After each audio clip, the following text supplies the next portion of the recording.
If you like betting overs, this is a good show to check out because Mark Zinno and I have 2 overs that you should be betting in Major League Baseball on Tuesday. Also, Mark, I must be rubbing off on you, so to speak, because we will be fading an undefeated pitcher as well as part of our not best bet segment, but a bet segment. A segment that did quite well on Monday with the Tigers destroying the Red Sox. Stop the presses. For the record, I don't want you to rub off on me anything. Oh, okay. That's weird. Okay. Can we start over and do it less weird this time? Okay. You were the one talking about gambling your reproductive organs yesterday. So no. Well, okay. You know what? The people seem to enjoy that. Okay. People seem to enjoy my my testicles as a source of wagering. I don't know. What is that, a form of crypto? It's better than Bitcoin. It's more reliable, at least, and it'll as long as I'm alive, it'll never go away. Okay. No. All right. It is $5 Tuesday at WagerTalk, one of the more popular days at the website. Mark and I will be telling you about our respective $5 best bets coming up a little bit later on. We'll also, in addition, as Mark and I have altered the format here on the program, we're just gonna talking, just a couple guys talking ball. We'll break down both NBA games a little bit. No, I'm gonna give out official play, and it's gonna be a client play. It's gonna be a free play. I'm just gonna give it out here. That's why, so everybody can go do the opposite. It's not on my format sheet, Tony, but okay. Thank you very much. There you go. Let's get the plays going because I rewatched Monday's show. It took us 4 minutes to get to the plays. That's a little long. So what do you say we give out a play? You have me confused with someone who gives a shit. This is more BS. Exactly. Oh my God, the commenters, they're coming live. More BS. Oh, wait, more BS, less plays, they say. Yes. I mean, listen, okay. I did okay yesterday. I put out 4 baseball plays, and it's aggressive. It was. I gave out 1 and it lost, and of course, all the other plays I was giving out, they did well. Yeah. Well, I mean, hey, I got kind of lucky with the Cubs. They scored all 5 of the runs. I already did. Yeah. The best bet. Yeah. The bet. No, the bet one. The bet. The Tigres, the Tigers, and Joby. How many do we have to win in a row for it to go back to the best? We have to get this one right. If we get tonight's game, we have to get right, and then we can go back to it being a best bet. Okay. We got a lot on the line here. A lot on the line. Would you like to give your half of the double play out? It is a total. It is an over. Sure. I mean, because we got to do plays, I guess, instead of just goofing off for 20 minutes. All right. Goof off later. You have to tell me if this is breaking my. Well, I didn't give it out as a play. It was a client play yesterday, which was the Cubs team total over. They got there. Again, they got all 5 of their runs in 1 inning. I kind of got lucky from that standpoint, but I'll take it. Marlins Cubs again. Okay. You get 2 starters here, and it's very interesting because let's look at the Marlins starter, Valente Beloso, who happens to be a bozo. I don't think he's very good, personally. He's made 4 starts on the year, and he's been okay. He's faced some fairly softer hitting lineups in the Pirates, in the Athletics, and he did beat the Mets beat him 2-0. He was good for 3 2/3, but this is a guy that's not going deep into games. And the fact that he's not going deep into games, he's only lasted 5 innings once, and that was against the Dodgers, is a good sign because the Marlins bullpen is terrible. The Cubs bats have been a little bit erratic over the past week. We have to acknowledge that. But I'm still willing to kind of trust them a little bit at home here, especially against the Marlins' bad bullpen. And then the other starter in this game is Ben Brown. Now, Ben Brown has been very good this year on the road. Okay, he's 3-0 on the road in 3 starts, and he's only given up 3 earned runs in 17 innings. That's a 1.59 ERA. That's good. You know what's not good? His ERA at Wrigley, 7.91 in 5 outings, 4 starts. He's walked 14 batters, given up 29 hits, and opposing hitters have a batting average of 341 against him. As bad as the Marlins offense is, Ben Brown, okay, gives up a lot of runs, but I'm going to tell Bryan Power this once again. You know who gets the best run support in all of Major League Baseball? Please tell me. You want to take a guess, Bryan Power? You want to take a guess? His name? It might be Ben Brown. What can Brown do for you? You know what? Hopefully something. Ben Brown gets 8.86 runs of support per start. It's a lot. It's insane. I don't know why the Cubs, and this isn't like all like skilted to one start where they scored 15 runs. No, okay. Since his first outing of the year, which was one in Japan, he came in relief. He gave up 3 runs in 2 2/3. But the Cubs have won their games. Here are the final scores: 18-3. They lost 8-7. They won 6-0, 16-0. Sorry, they won 6-2. They lost 10-4. They won 10-0 and lost 3-1. So get this: in only one of his starts this year, have the Cubs scored less than 4 runs. One, and it was the last time it happened. So I think we're going to get here. We got a lower number, an 8. Again, I think odds makers are realizing the Cubs offense is a little bit suspect right now, but still, I don't think they're going to have to do that much here. And the Marlins are going to score more than we think against Ben Brown. So let's go over 8. Marlins Cubs for my half of the double play. Okay. Marlins Cubs over 8 it is. What happened to Steve Bartman? I see Marlins Cubs. I always think of that name. That's a fair thing to think of when you think of Marlins Cubs. I mean, poor guy. Is he still like, where is he doing? Okay. I don't really hear much about him. I mean, do you think if Steve Bartman surfaced on social media, what happens? I think people would get excited for an hour and then forget about it. No, I think people would be trolling the hell out of that dude for like a week straight. It'd put him in a mental hospital. Jesus. Should we put him on the morning wager? I'd have him on. We're going to start having guests on the morning wager. We are. We want to finish the NBA playoffs. We'll do it during the summer, during baseball season when there's not much else going on. We're going to start to incorporate some guests. So comment below. Who's your favorite analyst you'd like, a betting analyst? And Mark Zinno would like you to know, and I suppose I would as well. Does not have to be someone on WagerTalk. We'll bring anybody on. Anybody on. I got a lot of friends. They don't really talk to me, but I got a lot of friends. Well, we could bring some of them from Reno, perhaps, on the show. That's uncalled for. We're not going to do that. And since you made an uncalled for comment, I'm going to make an uncalled for comment. Hey, morning wager audience. You know what Brian Power did this week? Without telling his partner, without telling his co-host, without even consorting with me and having a conversation, because if you're going to do something like this, I would feel like not only as a co-host, but as a friend, I'm owed a phone call, a text, some sort of communication. Brian Power has agreed to host another show on this network without me. I already do. Okay.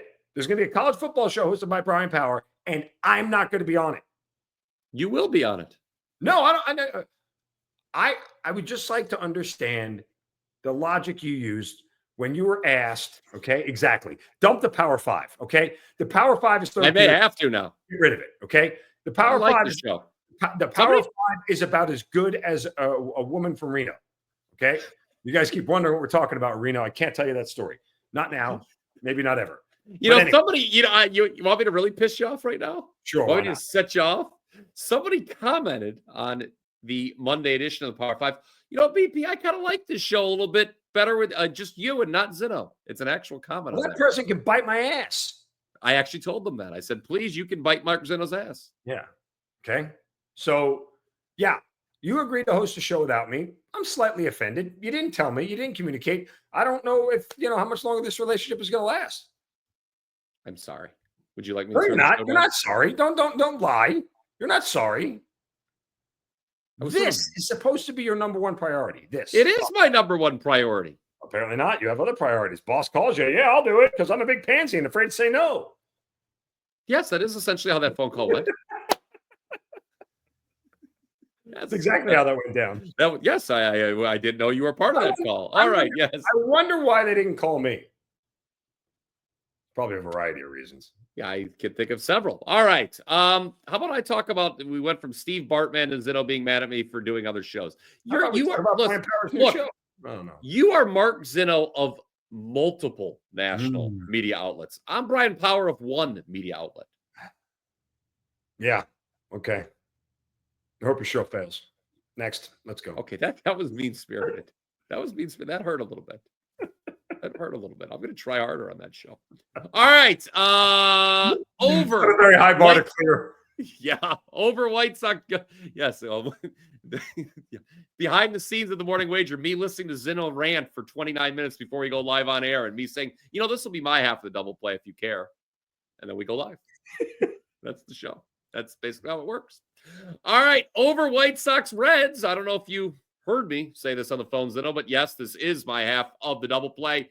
I always sort of poke you a little bit about the feast or famine nature of the New York Yankees lineup. Well, allow me to talk about the Cincinnati Reds lineup, sir, because they too a little feast or famine. Let's look at what they did in the last series against the Houston Astros. They were shut out in the series opener. What did they do after that? Well, they scored 13 runs and won. What did they do the game after that? They were shut out again. So if that pattern holds, and admittedly it is a short 3-game pattern, I think we should expect some runs as they return to Great American Ballpark. I'm going to be going to Great American Ballpark in a few weeks. As a matter of fact, I don't think anyone cares about that. It has nothing to do with this handicap, but I just thought I'd share. They're facing the White Sox, a team, Zinno, the pitching is bad for the White Sox. They're facing Jonathan Cannon, shot out of a cannon. I think the ball is going to be shot out of a cannon here when the Reds are up. He's given up 6 runs to the Guardians, 4 runs to the Red Sox. He was okay his last 2 starts. As a matter of fact, quality outings, but those were against the Astros and the Royals, neither of which are good hitting teams. Andrew Abbott starting for the Reds here. We do need some runs from the White Sox. Andrew Abbott has really defied expectations. Oh, here it comes. I think I think he's due to regress. You look at his profile, and he's somebody who, okay, you look at last start. He was great. 5 innings, shutout ball, gave up 4 hits against the Braves with 8 strikeouts. Okay. I remember didn't you call me cursing about that play? About that game? Probably. I call you cursing. Yes, you do. Well, the 2 games before that, Abbott had more walks than strikeouts. Yeah. Here comes he had 9 walks and 7 strikeouts. Here comes the FIP. Actually, give it to him. Cannon's FIP is worse than Abbott's, believe it or not. Cannon's FIP is 4.77. That's not very good. The Reds bullpen, I don't have a lot of confidence in that group either. Look, I think there's a lot of ways we get over 9 runs here. So that's my half of the double play. Okay. I put my hand up on your FIP. When I FIP, you FIP, we FIP. Comment down below with how you FIP. Comment down below with your favorite over for Tuesday in Major League Baseball. Pick one of ours. Which one do you like more? Let's get a little nasty in the comment section. Which half of the double play do you prefer? Mark, who's taking over Cubs Marlins? By the way, who's taking over White Sox Reds? I have to admit something. There's a commenter routinely on our show. Let me just pull up I want to give him credit. And we thank you for your support. We do. We thank you very much. Let me just give him credit because he's every day. Off Dead Better is who it is. Yes, one of our most frequent commenters. Frequent commenters is a good fan of the show. Remember when I said that he to take a play? I take a play from him. He gave out a winner yesterday. Cards fills under 8. And I want to give him credit for that because guess what? One of my client plays, and this is before I saw what he did, I bet the over in that game and it didn't hit. So good for him. That was the one loss I took last night. Should have listened to him. So if you have any other plays below, if you have any other plays that you want me to play, send them in. Send them in. St. Louis. I took St. Louis plus 1.5 on the Power 5. A show that apparently you don't like. Show sucks. You could do any show. I always, like your other media appearances when I see them pop up on social media. Like you. I just don't see a reason for that show. We should just do it here. I'll speak to someone. Would that make you feel better? You absolutely will not. You're a big pansy. You absolutely will not speak to anybody. That is akin to the same statement of comment below and subscribe because it keeps this content free. That was the equitable statement of that. You absolutely will not talk to anybody. If you don't, I might have Dan do it. But he is in Detroit after all. Anyway, if you don't subscribe, we're going to charge you double for the morning wager starting tomorrow. There we go. Let's talk about the NBA. Let's. Because I'm going to give out a play that's going to be a client play. Gets me every time. For all of you Jeffrey Epstein fans of mine, yes, my clients, you will get a free play right now. Okay. I'm a client. I'm not a lawyer. I'm not a client. Okay. Are you going to give the play, or I thought we were going to talk about the games first, and I was going to tell you. Oh, would you like me to tee it up?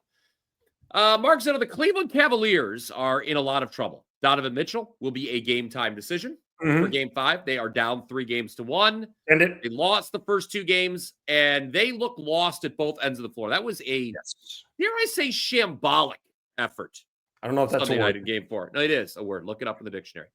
And I said to you off air before when we were going back and forth, I said, Zinno, I don't know if there's a way you can play Cavs Pacers right now because Donovan Mitchell, his questionable status. And of course, this is great.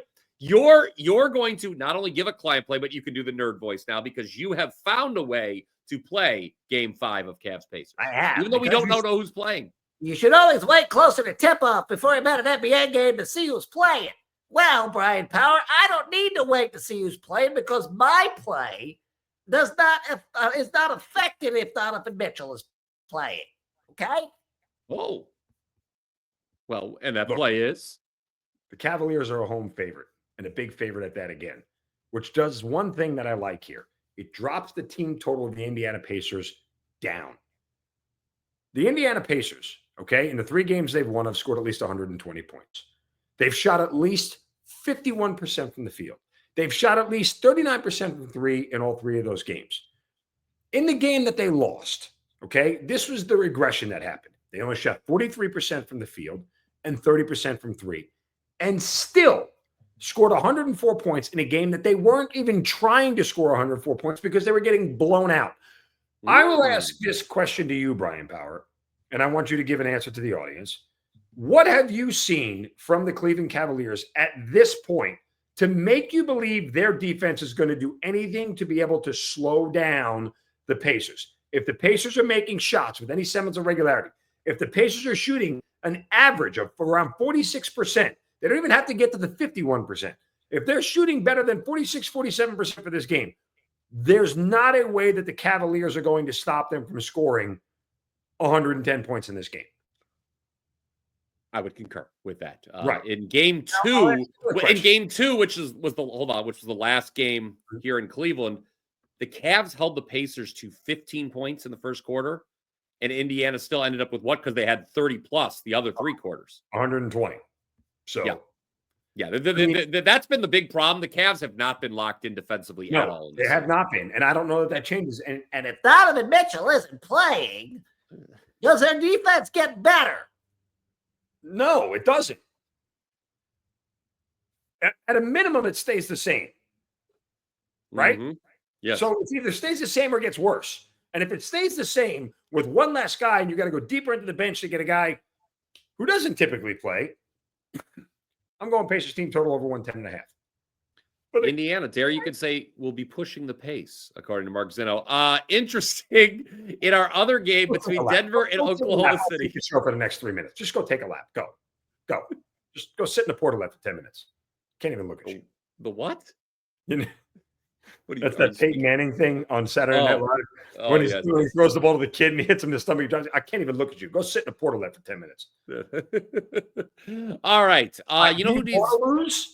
Okay, I throw, you catch. It's not that hard. Exactly. Well, I'll tell you what's been hard in the Denver-Oklahoma City series is scoring the last 2 games. Yeah. And as a result, very interesting here, odds makers have adjusted. We see this every once in a while in a series. Totals dipped significantly for Game 5, but it's 10 points lower than what it was in Game 2. So, I thought that was interesting. I mean, that's a big drop. Mm-hmm. When we see those big drops, what do we normally do? Take advantage. Yeah. I mean, remember, we here on this program last Thursday, our not best bet, but a bet segment was on the over T-Wolves Warriors, because that number had dropped 10 points, and that was a reaction to Steph Curry's absence. Here, it's just a reaction to the abhorrent shooting we saw. And I don't know if it was the thin air. I know Charles Barkley was talking a lot about the quick turnaround between games 3 and 4. Zinno, in said thin air because the teams played game 3 Friday night, game 4 Saturday afternoon. I don't know. I think, last time Oklahoma City was at home, they put up 1 billion points. So there is that. My $5 foot long. I can't believe I said that. Actually, we always call it that off air. My $5 foot long. Damn it. My $5 best bet for Tuesday is in the NBA. And it is available now at WT. Did anybody else stop eating Subway after the Jared played with little boys? Because I did. I didn't. I stopped eating Subway after that. I might have had Subway once since that whole thing happened. I think it was out of sheer necessity. It's gone downhill. I'll be honest with you. Yeah. I mean, I like when you talk about sub shops, okay, like chain sub shops that are out there. It's not a good one, really. I think all of them are better. I mean, Jersey Mike's is up there. Okay. Oh, okay. I stopped drinking Celsius because I found out it has cyanide in it. So, yeah, I don't eat yoga mats. Okay. There's I could have said something that probably wasn't right for me to say. Please don't. Yoga. Anyway, nonetheless, yeah, I mean, Jersey Mike's is better. Do you have Quiznos by you? We do have Quiznos, yes. Quiznos is really good. With DeBellas, Jersey Mike's. I just said Jersey Mike's. You pay attention when I talk. There was another one I was going to say. I forget. Firehouse Sub. I'm not a big Jimmy John's guy. Like, it'll do, but it's not like, I like the number 8, the roast beef, when I go there. The Turkey Tom? You get the Turkey Tom? No, I don't get a Turkey Tom. Stupid names of sandwiches. Don't give me stupid. Firehouse subs are really good too. I mentioned that. You weren't listening to me. You didn't say Firehouse. I said Firehouse. Check the tape. I didn't hear you. I was paying attention. But anyway. How about East of Chicago? If you live in Cleveland, who remembers East of Chicago? I don't even know if that exists anymore. You ever been to Permanente Brothers in Pittsburgh? I know you're a world. I have many times. As a matter of fact, I ate there. I've never eaten there, but I hear it's amazing. When Trig and I went to see Pitt play Duke. Was that the game? Did you bet the under? No, that was not. Oh, you bet Pitt in that game and Duke rolled them. No, I bet the under in that game, and the 3-point shooting was so bad. Like, I was like, this is the easiest under of all time. What game am I thinking of where it wasn't the game that you were at with Ralph Michaels? I'm not talking about that one. You went to a game with Ralph Michaels. I just outed you. It's fine. I did lose my under at that game. It did snap my streak. The best is he looks at you and goes, that 3 is not going to be good for your under. I was aware of that. Getting me in trouble. I'm hosting multiple shows. I can't have this stuff on my resume. I wouldn't want to have a game with Ralph Michaels on my resume either. Okay, you're out of line there. All right, let's get to our bet segment here. I have no idea. You've done it again. All right. I wonder if Dan is laughing in the background. I hope he is. He might have fallen asleep. Actually, he's not. He's on the same time zone as us now. There we go. There we go. You're the only person who has not been to a professional sporting event with Ralph Michaels. So it seems to me, Mark Zinno, that you're the loser. Probably going to keep it that way. And you like Rob Vino. I've never met him. We did a show with him. We did the March Madness thing with him. Yeah, I never met him. What did you do? Like, want to dance or something? I mean, what do you want? I mean, I can introduce like I met you. He's a very nice guy, Rob Vino. It was a fine evening. There you go. You're just an asshole, All right, let's get to our bet segment because this show's getting a little long. I left my own. And Alexander, certainly. Somebody. All right. Lone peanut in the peanut gallery. Okay. You've done it again where I forget. Oh, yes. We are fading an undefeated pitcher. We talked about Feaster Fit. Oh, I love when you said this. You said to me, this is how the phone conversation opened before we went live. You said, I think I have a play that you'll agree with because it's insane. And you said, I want to play against Max Fried of the Yankees. I said, funny you should mention that, Mark Zinno, because I was thinking that I, too, would like to play against Max Fried on Tuesday. Seattle Mariners. It's a bet. I also told you there are 2 pitchers pitching tomorrow night, Max Fried and Robbie Ray, who their teams are undefeated this year when they pitch. They're both 8-0. Their teams are both 8-0 with them on the mound. One of those 2 pitchers is losing tomorrow night, and we think it's going to be Max Fried. So, because, Brian Power will tell you, the Yankees are feast or famine. You know, Yeah. the xFIP of the certain starter is very really high, and we think that he's going to struggle. Anyway, Not what I would say in this situation. I know, because his xFIP is really good. It's Max Fried. But it's just one of those things situationally. The Yankees scored a ton of runs against Oakland. They had a day off. They're going against a suitable pitcher in Bryan Wu, who's always been good at home. Right? Bryan Wu, who's always been good at home.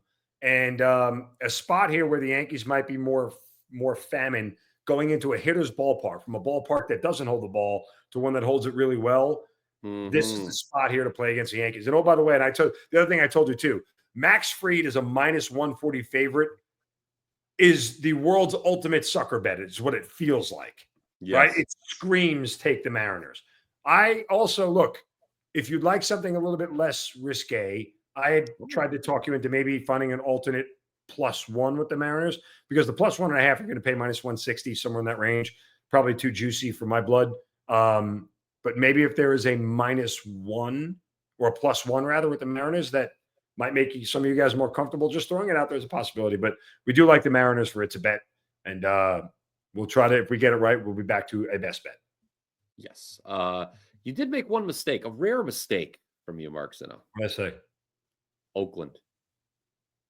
They don't like to be called Oakland. They're in Sacramento now. They don't like to be called Sacramento. They like to be called the Athletics. But yes, that is where the Yankees last series was. And they scored a ton of runs in that minor league ballpark, did the Yankees. They scored, as a matter of fact, 29 runs in 3 games. Yeah. Well, from now on, here's the rule. It'll be a best bet. But if we get 3 best bets wrong in a row, it's a bet till we get 2 in a row right again. How's that sound? Okay, I like it. What a fun game. Right after rule number 76, no excuses, play like a champion. There's this rule. Seattle lost 3 times as a home favorite to Toronto in their last series as well, which of course makes me like Seattle more in this spot. So yeah, Mariners, it's a bet. Would you $5? I know that you have certainly buried Jared Fogle, which he deserves. Is there anything you would like to say about yourself? And I will have a $5 play up. Hopefully I can turn this thing around. I mean, turn around bright eyes. I don't know what to tell you. It's a good song. Turn around bright eyes. You're a beautiful man, Mark Zinno. And this show was this was one of our longer shows. I think on that note, we're going to wrap it up. We're going to wrap it up. We're recording at night. I'd like to go to bed. There it is.